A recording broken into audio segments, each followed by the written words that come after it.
permettre une circulation plus facile des touristes entre pays alors que la région cherche à augmenter les arrivées. 5 pays d'Afrique australe se sont engagés à étendre l'utilisation d'un visa commun spécial dénommé Univisa.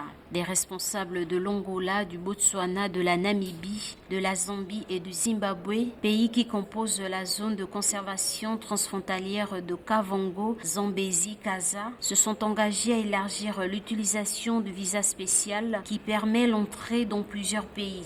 L'Univisa est actuellement utilisé en Zambie et au Zimbabwe et couvre les excursions d'une journée au Botswana via le poste frontière de Kazungula, porte d'accès aux chutes Victoria.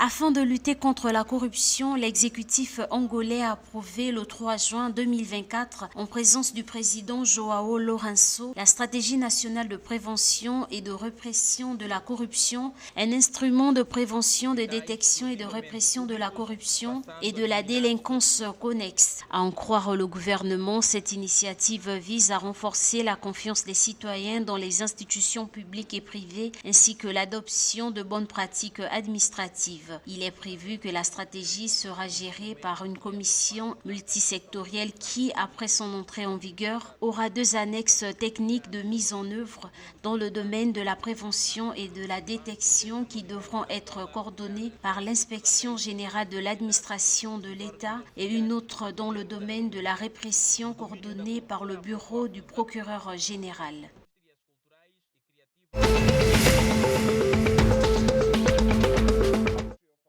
Le président sud-africain Cyril Ramaphosa a exhorté le 2 juin 2024 les partis politiques à travailler ensemble dans l'intérêt public après les résultats des élections. Après avoir perdu sa majorité aux élections générales, l'ANC au pouvoir devra pour la première fois s'entendre avec plusieurs autres partis politiques pour co-gouverner et réélire Ramaphosa pour un second mandat.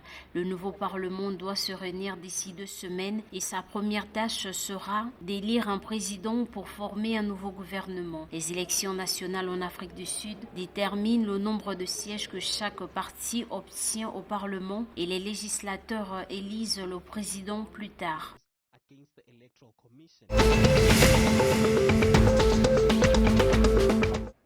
Pour réduire les inégalités et atténuer la pauvreté, le gouvernement namibien a approuvé la mise en œuvre d'un salaire minimum national qui sera effectif à partir de janvier 2025. Ce salaire minimal sera fixé à 18 $ namibiens, environ 0,96 $ américains de l'heure, avec une révision prévue au bout de 2 ans, selon un communiqué de Lydie Idembo, directrice exécutive du ministère du Travail, des Relations industrielles et de la création d'emplois, daté du 2 juin 2024. Cette nouvelle mesure vise simplement à fixer un salaire plancher, en particulier pour les employés les moins bien payés. Il est en outre interdit aux employeurs de réduire leur salaire actuel pour les ramener au salaire minimum.